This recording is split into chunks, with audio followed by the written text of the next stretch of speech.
आज श्रीनगर से आज़मीन हज के मुक़द्दस सफर पर जाने का सिलसिला शुरू हुआ। हज हाउस श्रीनगर से आज़मीन का काफिला श्रीनगर एयरपोर्ट की जानिब रवाना हुआ। आज श्रीनगर एयरपोर्ट से 2 परवाजें आज़मीन को लेकर जिद्दा के लिए उड़ान भरेंगी। 2 फ्लाइट्स में 630 आज़मीन सफर कर रहे हैं।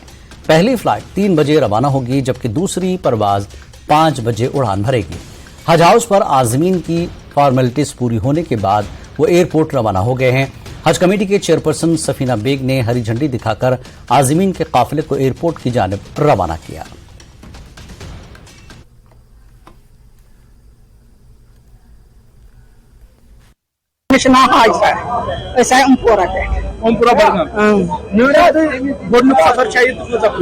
परवदिगार यन सारे खुशी सारे यन परवदिगार करिम तथ मज वात ये सेहत सलामत तह परवदिगार सेठा परवदिगार थो वार बेहतरीन रहे सफर इंशाल्लाह जो ये हज बैतुल्लाह की सफर है, गवर्नमेंट की तरफ से हर फैसिलिटीज है, यहाँ हर एक फैसिलिटीज है, किसी चीज की कोई कमी नहीं है, किसी चीज की कोई कमी नहीं है। जो आप सफर हज पे जा रहे हैं तो क्या कुछ खुसूसी दुआ आप करेंगे? हम करेंगे कश्मीरी नौजवानों के लिए, उनको रोजगार भेजेंगे इंशाल्लाह और यहाँ खुश रहेंगे यहाँ की आवाम के लिए, यहाँ की आवाम के लिए, मुल्क के लिए खुशी की दुआ करेंगे। यहाँ सब सलामत रहे हर एक, जो बच्चे हैं, बड़े हैं, बूढ़े हैं, इनके लिए खास। आज आपने बोला तैयारियां पूरी है, मुतमईन है आप तैयारी? हाँ, क्या क्या कमी लगी आपको? नहीं, किसी चीज की कमी नहीं, किसी चीज की कमी नहीं। सिर्फ जो डॉलर देती है या रियाल देते हैं वो इन्होंने बंद किया, वही कमी लगती है, वही कमी लगती है बस। जी बहुत ज्यादा खुशी है, बहुत ज्यादा खुशी है, बहुत ज्यादा खुशी है, हद से ज्यादा खुशी। जी बिल्कुल अच्छा है, ये बिल्कुल अच्छा है कि ये इनिशिएटिव बिल्कुल अच्छा है कि यहाँ से सीधा डायरेक्ट हम जिद्दा जा रहे हैं। बिल्कुल इनिशिएटिव बहुत अच्छा है। आप कैसा एयरपोर्ट पर जा रहे हैं? जी मेरी मदर जा रही है। कोई खास दुआ मुल्क के लिए? जी स्पेशली हमारी उम्मत के लिए और स्पेशली हमारे कश्मीर के लिए कि ज्यादा से ज्यादा प्रोस्पेरिटी अच्छे से हो, सब कुछ हो जाए और पीसफुल वे में सब कुछ हो जाए। तो बहुत फायदा हुआ और टाइम भी कम लगेगा। बिल्कुल तैयारी भी बहुत अच्छे हैं, तो सिर्फ अमाउंट थोड़ा बहुत ज्यादा हो गया, बाकी तैयारी तो बहुत अच्छी। बहुत मसरत है, मैं कह नहीं सकता, इतनी खुशी है, मेरे पास अल्फाज ही नहीं है। अमन सुकून, बाइस रहमत, बाइस मगफिरत और आलमी इस्लाम को रहमत और बरकत अता करे। हमारे मुल्क में अमन सुकून और तरक्की हर साल बेहतरी होती है, आप समझिए। हर साल इंसान चाहता है कि बेहतर से बेहतर जो है सहूलियत मिले, तो हम उसी पे काम कर रहे हैं। तो मुझे उम्मीद है कि हमने अपनी तरफ से पूरी कोशिश की जितना हमसे हो सके। एक तो 3 बजे होगी, दूसरी जो मुझे मिला है शेड्यूल 5 बजे होगी इंशाल्लाह। लास्ट टाइम आज़मीन ने शिकायत की थी, यहाँ पर अगर स्क्रीनिंग होती है, फॉर्मेलिटीज होती है, एयरपोर्ट पे दोबारा से क्यों होता है? इस मरतबा नहीं ऐसा कुछ नहीं है, हाजियों को कोई डिस्टर्बेंस नहीं होगी। अगर सामान लेके जो एयरपोर्ट अथॉरिटी का काम है वो जाने कैसे करेंगे, क्या करेंगे इनकेस अगर ऐसा हुआ। आज ही बिल्कुल डिस्टर्ब नहीं होंगे। हाँ, क्योंकि फ्लाइट डायरेक्ट जिद्दा जा रही है, इसलिए जो है इनको एहराम जो है यहीं से बांधना पड़ेगा। उसके लिए अलग से जगह रखी गई है एयरपोर्ट पे। हमारे ऑफिसर हज ऑफिसर 2-3 दफा वहां गए, पूरे सेटिस्फाई होके आए हैं। तो वो एक एडिशन हुआ है आज इस साल। मैम कई सारे जो आज़मीन थे वेटिंग लिस्ट में थे, उस वेटिंग लिस्ट का क्या हुआ और क्या कुछ आप हमारे चैनल के थ्रू उन तक पैगाम देंगे? मुझे लगता है कि जिनका बुलावा होगा वो हर सूरत में जाएंगे। ये हमारा अकीदा है, अकीदा तो यही है ना हमारा। तो दूसरा है कि हमें उम्मीद है कि कुछ और वेटिंग लिस्ट में आएंगे, तो कुछ दिनों में पता चल जाएगा। अल्लाह ताला करे अल्हम्दुलिल्लाह कि ये सारा हमारा अच्छी तरह से हो जाए। तो श्रीनगर हज हाउस से जो आज़मीन हज का काफिला है वो एयरपोर्ट की जानिब रवाना हुआ है। यहाँ पर हज हाउस पे जो हज कमेटी की चेयरपर्सन है सफीना बेग, उन्होंने हरी झंडी दिखाकर आज़मीन का जो काफिला है एयरपोर्ट की जानिब रवाना किया है। पहली फ्लाइट जो हम आपको बता दें 315 जो आज़मीन है उसमें बैठेंगे। 3 बजे की फ्लाइट है और ये जो परवाज है सीधे यहाँ से उड़ान भरेगी और जिद्दा एयरपोर्ट पर लैंड करेगी। हालांकि आपको बता दें इस मरतबा क्योंकि 10 साल बाद यहाँ से डायरेक्ट ये जो फ्लाइट है जिद्दा के लिए रवाना की जाए रवाना हुई और यहाँ पर जो आज़मीन है उनको एडवाइजरी जारी की गई थी कि अपना जो एहराम है वो साथ लेके चले। और इस मतलब क्योंकि अभी हमने चेयरपर्सन से बात की, उन्होंने कहा कि इनको यहाँ से ही एहराम पहन के जाना है और इस सिलसिले में जो एयरपोर्ट पर इंतजाम रखे गए हैं, जो आज़मीन है यहाँ से जा रहे हैं अब एयरपोर्ट, क्योंकि पहला काफिला यहाँ से रवाना हुआ है। पहली फ्लाइट जो है 3 बजे की है और जो उसमें आज़मीन है 315 उनको यहाँ से रवाना किया गया है। वो एयरपोर्ट पर अभी पहुंचे हैं, वहां पर वो एहराम और जो दीगर फॉर्मेलिटीज है वो पूरी कर रहे हैं और 3 बजे वो डायरेक्ट जिद्दा के लिए जो है फ्लाइट अपनी उड़ान भरेंगे। वो अपनी जो फ्लाइट है वो रवाना होगी। और आज की फिर से हम बता दें 630 जो आज़मीन है वो रवाना हुए हैं काबा के लिए, सफर हज के लिए। और यहाँ पर जो आज़मीन है उनसे हमने बात की, उन्होंने इत्मीनान का इजहार किया, खुशी का इजहार किया। उन्होंने कहा कि इस मरतबा इंतजाम काफी बेहतर थे, ताहम इन्होंने शिकायत की फेयर हाइक में कोई कमी होनी चाहिए क्योंकि फेयर हाइक ज्यादा है। तो इस सिलसिले में जब इंतजामिया से बात की गई, उन्होंने कहा कि वो भी इस पर काम कर रहे हैं, वो भी कार्रवाई कर रहे हैं और उम्मीद की जा सकती है आने वाले वक्त में जो कमियां रही है वो पूरी की जाएंगी। विजिटिंग करिए हजरत श्रीनगर से मैं आबिद हुसैन। नामवर लोक गुलकार सुरेंद्र मनहास के अचानक इंतकाल पर बड़े पैमाने पर ताजियत का इजहार किया जा रहा है। मुतादिद सकाफती इदारों और मुमताज फनकारों ने ताजियत का इजहार किया है। सुरेंद्र मनहास जी का चला जाना हम सबके लिए एक बहुत दुख भरा समय है। खासतौर पे जम्मू कश्मीर का जितना भी ये म्यूजिक इंडस्ट्री है उसको एक बहुत बड़ा लॉस हुआ है। वो एक अपने आप में इंस्टीट्यूशन थे। आप देखें वो कंपोजर और एज ए सिंगर और अपना एक बहुत अच्छा वेल एस्टेब्लिश्ड स्टूडियो जम्मू में चला रहे थे। हजारों ऐसे कलाकार हैं जिनको कोई प्लेटफॉर्म नहीं कभी मिला ना मिल रहा था, उन्होंने उनको प्लेटफॉर्म दिया और दुनिया के सामने लाया। आज सुबह उठते ही एक बहुत ही दुखद समाचार सुनने को मिला कि हमारे बीच सुरेंद्र सिंह मनहास जी हमारे बीच नहीं रहे, जो कि एक बहुत ही वर्सटाइल बहुमुखी सिंगर और एक बहुत अच्छे म्यूजिशियन, रिकॉर्डिस्ट और एक बहुत अच्छे इंसान थे वो। और ये मुझे समझ नहीं आ रहा कि इतनी छोटी आयु में वो हमारे बीच में से उठ के चले गए। आज सुबह सुबह ये जब खबर सुनी कि सुरेंद्र मनहास जी, जो कि बहुत ही अच्छे आर्टिस्ट, अच्छे म्यूज़िक कंपोज़र और साथ साथ उनका एक बहुत अच्छा साउंड स्टूडियो सेटअप भी था जहां हम सब रिकॉर्डिंग्स करते थे, जम्मू जाके उनसे मिलते थे। एक बहुत ही हंसमुख इंसान, जिंदा दिल इंसान और हर एक की मदद करने वाला इंसान अब हमारे बीच नहीं रहे। भगवान उनकी आत्मा को शांति दे और साथ साथ उनकी फैमिली को ये सदमा बर्दाश्त करने की तौफीक अता फरमाए। और हम सब जम्मू कश्मीर के आर्टिस्ट, बिलखसूस कश्मीरी आर्टिस्ट, उनकी फैमिली के साथ इस गम में शरीक हैं। जम्मू कश्मीर बीजेपी युवा मोर्चा यूटी के नौजवानों तक पहुंचने के लिए एक मुहिम शुरू करेगा ताकि उन्हें वज़ीर आज़म नरेंद्र मोदी की क़यादत वाली मरकजी हुकूमत के इक़दामात के बारे में आगाह किया जा सके। मुहिम के बारे में तफसीलात बताते हुए बीजेपी बीजेवाईएम के सदर अरुण प्रभात ने कहा कि जम्मू कश्मीर के नौजवानों के साथ मुख्तलिफ मकामात पर कॉर्नर मीटिंगें की जाएंगी। काबिल जिक्र बात यह है कि बीजेपी ने महाजन संपर्क अभियान शुरू किया है ताकि पिछले 9 सालों में मरकज की तरफ से किए गए अवाम दोस्त इक़दामात को उजागर किया जा सके।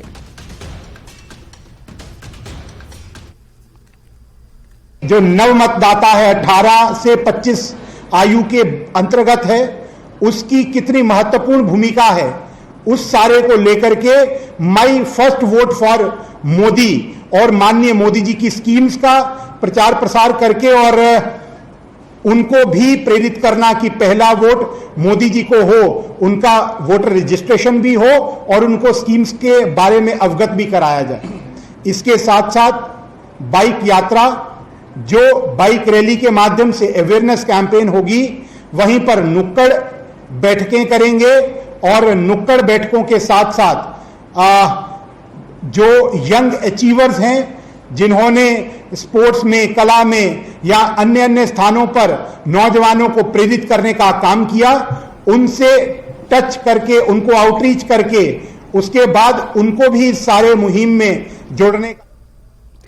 जिला डोडा के कहरागंदू से ताल्लुक रखने वाले डेमोक्रेटिक आजाद पार्टी के कई कारकुनों, सरपंचों और पंचों ने कांग्रेस में शमूलियत इख्तियार की। बानिहाल में कांग्रेस के रियासती सदर वकार रसूल के रिहायशगाह पर प्रोग्राम मुनक्किद किया गया।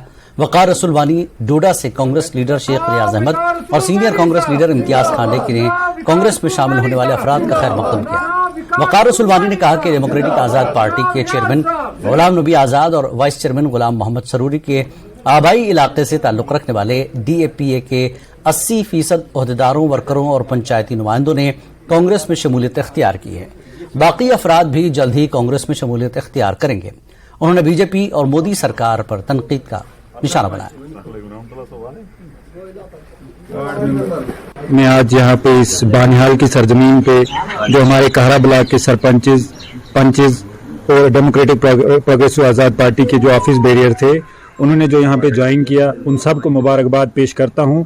वो पहले से ही कांग्रेसी थे, लेकिन बीच में एक ट्रांजिशनल फेस आया तो उसकी वजह से पार्टी से बाहर हो गए। तो आज मैं दोबारा से उनको पार्टी में उनको मुबारकबाद करता हूं, उनको वेलकम करता हूं। मैं उम्मीद करता हूं कि इनकी पार्टी में एंट्री होने की वजह से हमारी कांग्रेस पार्टी और मजबूत होगी। बानिहाल की सरजमीन के अंदर वकार रसूल साहब और रियाज साहब की सदारत में आज हम एक सोच के साथ जुड़े हुए हैं, सेकुलर सोच के साथ हम जुड़ गए हैं। हमें बहुत खुशी महसूस है कि आज हम उस सोच के साथ जुड़े हैं जिस सोच ने हिंदुस्तान को आज़ादी दिलाने में कुर्बानियां दी है, वो कांग्रेस।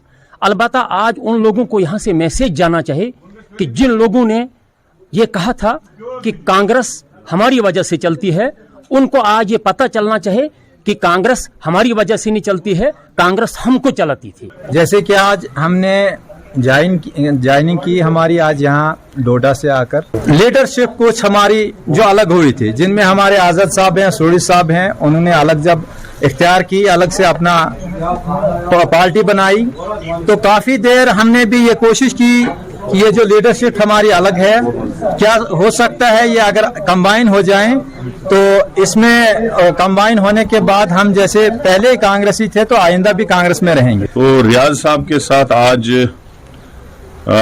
डेमोक्रेटिक प्रोग्रेसिव आजाद पार्टी जो है उसके काफी लोग यहाँ पे ज्वाइन करने के लिए आए हैं, जिनमें सरपंच साहिबान भी है और पंच साहिबान भी है, और खासकर जो ओहदे दौरान हैं, जो जिनके पास डेमोक्रेटिक आजाद पार्टी का ओहदा भी है, चाहे डिस्ट्रिक्ट लेवल का है, चाहे ब्लॉक लेवल का है, और ये सारे लोग जो हैं कहरा ब्लॉक से हैं, जो कहरा ब्लॉक गुंदों में पड़ता है, जो डेमोक्रेटिक आजाद पार्टी के चेयरमैन साहब और उसके वाइस चेयरमैन साहब जो हैं उनका एरिया है। तो आस्ता आस्ता वहां पे लगभग 80% से ज्यादा जो है DAP के लोग अभी तक ज्वाइन हो चुके हैं कांग्रेस में। कुछ लोग बचे हैं, वो भी जल्दी आने वाले हैं। यहां रुकेंगे एक ब्रेक के लिए, ब्रेक के बाद फिर लौटते हैं।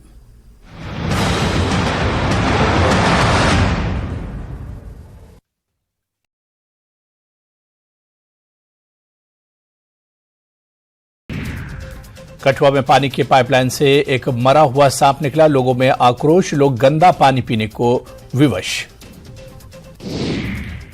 वडगाम और मागाम के आसपास के इलाकों में मेडिकल दुकानों का अचानक निरीक्षण, कानून का उल्लंघन करने पर 7 दुकानों को सील कर दिया गया। मागाम के drug control officer Peerzada Tasaduq Hussain के नेतृत्व में जांच की गई। टनमर्ग में हाईटेक पॉली ग्रीन हाउस में तरह तरह की सब्जियों के पौधे उगाए जा रहे हैं। किसानों और काश्तकारों के लिए फायदेमंद, विभाग की ओर से। जम्मू पठानकोट नेशनल हाईवे पर 2 गाड़ियों के बीच हुई टक्कर के नतीजे में 16 अफराद जख्मी हो गए। जख्मियों को GMC अस्पताल में दाखिल करा दिया गया है। उनमें कुछ को शदीद चोटें आई हैं।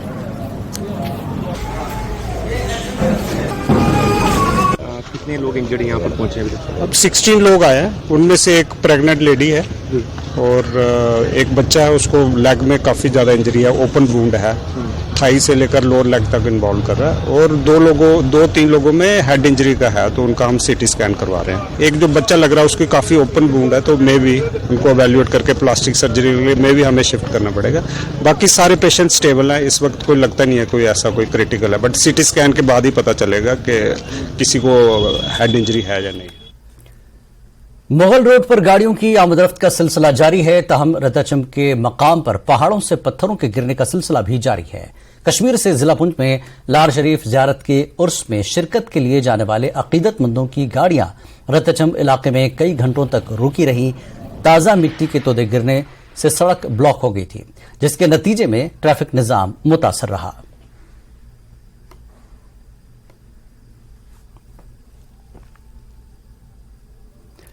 महकमे जंगलात और एनसीसी कैडेट्स ने जेल हुकाम के साथ मिलकर शजरकारी मुहिम मुनक्किद की और डिस्ट्रिक्ट जेल भद्रमा में कैदियों के लिए जंगल की अहमियत पर लेक्चर दिया। जेल के अहाते में चिनार और देवदार के पौधे लगाए गए। डीएफओ ने पौधे लगाने के फवायद बताए और माहौलियात के तहफ़्फ़ुज़ के लिए भरपूर इक़दामात करने की तरगीब दी। हायर सेकेंडरी स्कूल भद्रवा के एनसीसी कैडेट्स और कैदियों ने शजरकारी मुहिम में हिस्सा लिया।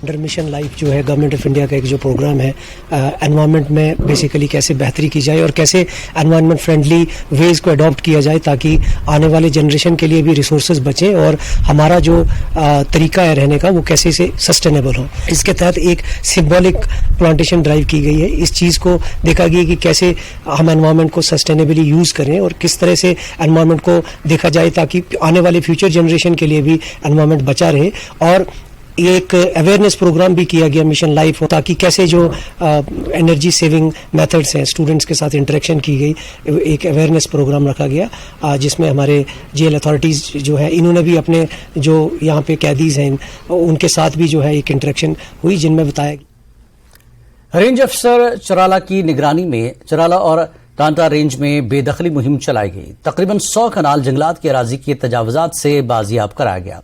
हुकाम के मुताबिक गैर कानूनी काबिजीन को हटाने की मुहिम आगे भी जारी रहेगी। देखिए, आज का जो हमारा ये दिन था एविक्शन ड्राइव हमने टांटा एरिया में की, कंपार्टमेंट 3 और 4 में। तकरीबन हमने देखा कि काफी कंप्लेंट्स आ रही थी कि लोग रात को जाके और बाड़बंदी कर रहे हैं। तकरीबन 100 किनाल के करीब हमने जो आज एविक्शन की है। गवर्नमेंट की तरफ से डायरेक्शन है कि कहीं भी अगर कोई एनक्रोचमेंट है या कोई भी फॉरेस्ट ऑफेंस है तो उसके खिलाफ हमने एक्शन लेना है। तो हमने किया है कि इस बार हमने ऐसा एक प्लान बनाया कि वीकली हम हफ्ते में एक बार एविक्शन पे ही हम पूरी चराला रेंज में हर अलग अलग ब्लॉक में जाके और एविक्शन करेंगे। मैं अभी भी लोगों से कहता हूं जिनने भी किया बाड़बंदी की है वो हटा दीजिए। गुरेज में आहिस्ता आहिस्ता सयाहों का रश बढ़ रहा है। वहीं जिला इंतजामिया बांडीपुरा ने गुरेज जाने वाले सयाहों से अपील की है कि वो गुरेज पॉलिथीन न ले जाएं। इंतजामिया कुदरती हुस्न से मालामाल गुरेज वादी को आलूदगी से बचाने के लिए तमाम अफराद को अपना रोल निभाने पर जोर दिया ताकि इस अहम सयाहती मकाम पर माहौलियाती तवाज़ुन बरकरार रहे। गुरेज एक बहुत ही खूबसूरत वैली है, उसके साथ तुलेल भी है, बख्तौर भी है। ये सारी वैली जो है ये इको फ्रेजाइल है। इसमें टूरिस्ट जब जाते हैं वो एक अपने साथ पॉलीथीन यहाँ से भी ले जाते हैं, प्लस जो पोल्यूशन वहाँ पे होता है। गुरेज के लिए हम इसको जो है मुस्तकबिल में अपनी फ्यूचर जनरेशन के लिए बचाने के लिए हम एक अपील इजरा करते हैं ज़िला इंतज़ामिया की तरफ से कि मेहरबानी करके वहाँ जो है पॉलीथीन का इस्तेमाल एक तो ना करें और वहाँ ना ले जाएं। जिला अस्पताल बांडीपुरा को शुरू से ही तबी और नीम तबी अमले की कमी का सामना है, जबकि कुछ अरसा पहले अस्पताल से सीनियर फिजिशियन और ऑप्थेल्मोलॉजिस्ट का तबादला अमल में लाया गया और दूसरे डॉक्टर्स भी अस्पताल में ज्वाइन नहीं किए। उधर डीसी बांडीपुरा डॉक्टर अवैस अहमद का कहना था कि अस्पताल में अमले की कमी का मसला आला हुकाम के साथ उठाया जाएगा, जबकि इंटरनल अरेंजमेंट के जरिए अस्पताल के कामकाज में बेहतरी लाई जाएगी। हमने ब्रीफ मीटिंग की हमारे एमएस साहब के साथ और यहाँ पे कुछ एक स्टाफ के इश्यूज हैं। पहले तो मैं इनको बोलना चाहूँगा कि डिस्पाइट ये जो सारे इश्यूज हैं उसके बावजूद भी बहुत अच्छे तरीके से हॉस्पिटल का काम चल रहा है। बट जो इश्यूज है ये हमने नोटिस में लिए हैं और हम कुछ हायर अप से भी टेकअप करेंगे और कुछ हमें लगा है कि इंटरनल अरेंजमेंट से भी ठीक हो सकते हैं। तो वो पुलिंग करके हमारी कोशिश ये है कि डीएच जो है वो सबसे ज़्यादा मजबूत रहे। यहाँ कोई पेशेंट आए तो उसको प्रॉपरली देखा जाए, उसको प्रॉपर इलाज मिले, उसी की तरफ हम फोकस करें। लद्दाख के रुकन पार्लियामेंट जमियांग सेरिंग नामग्याल ने ज़ंस्कार के लंगेंग वैली का दौरा किया, जहां उनका शानदार इस्तकबाल किया गया। इस मौके पर लोगों ने इलाके के मसाइल से नमग्याल को वाकिफ कराया। उन्होंने सड़क, नहर और पुल के लिए DPR जमा कराने और दीगर बुनियादी मसाइल हल करने का यकीन दिलाया। LG Ladakh doctor BD Mishra ने करगिल कैंपस में ट्राइबल रिसर्च सेंटर के ज़ेर एहतमाम मुनक़्क़दा सेकंड ट्राइबल फेस्टिवल का इफ्तिताह किया। LRC यानी लद्दाख रेजिडेंस सर्टिफिकेट के बारे में एक सवाल के जवाब में उन्होंने कहा कि LRC का मतलब मकामी लोगों के लिए नौकरी है और हमें मकामी लद्दाखी के लिए मुलाजमत के मौके फराहम करने की ज़रूरत है। यह बात काबिल जिक्र है कि एक माह कबल लद्दाख में कुछ गैर मकामी अफराद की तकरीर हुई थी। LG ने इस मामले का जायजा लेने की बात कही।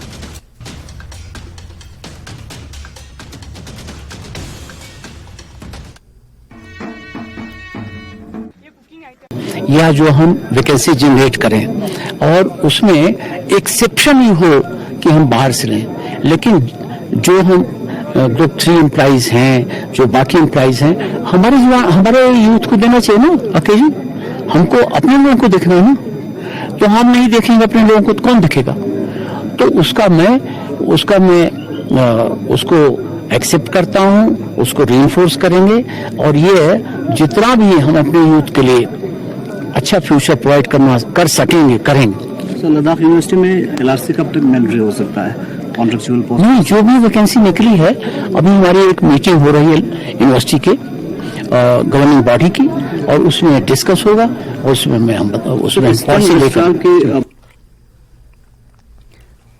वादी कश्मीर में प्राइवेट सेक्टर शोबा अभी इब्तिदाई मराहिल में है। हालांकि इस शोबे में भी रोजगार के वसीम इम्कानात हैं। इस शोबे के इस्तेहकाम से नौजवानों को नए मौके हासिल होंगे। श्रीनगर अनंतनाग के जाहिद इकबाल ने कम वसाइल के साथ सारिफिन की खदमात का सिलसिला शुरू किया था। इनके सेंटर से अब 150 अफराद को रोजगार हासिल है।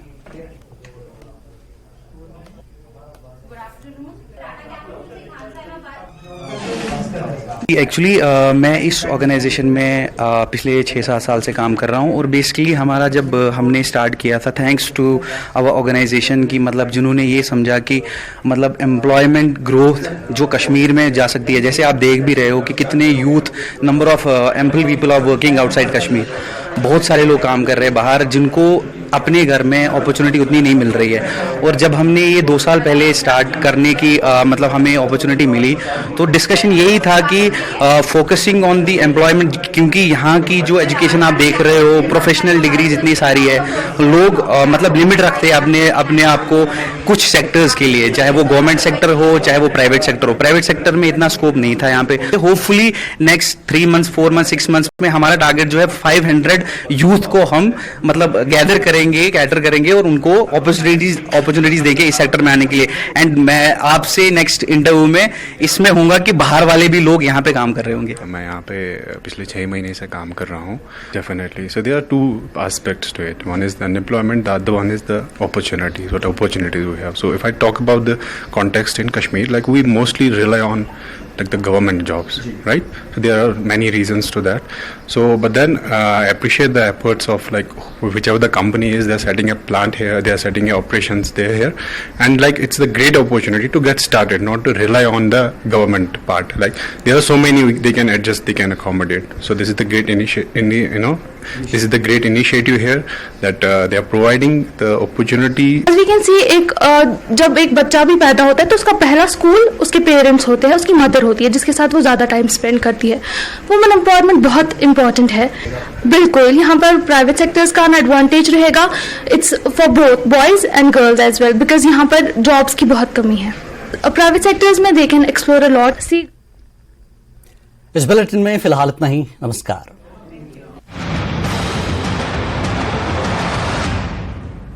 हेडलाइंस